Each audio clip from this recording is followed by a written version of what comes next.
Hello guys, আজকে recipe পুঁই শাক দিয়ে চিংড়ি মাছ। প্রথমে আমি লাল লাল করে চিংড়ি মাছগুলোকে ভেজে নেব।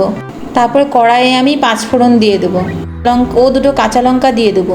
একটু ভাজা হয়ে গেলে রসুন আর পেঁয়াজ কোচানোটাও দিয়ে দেবো।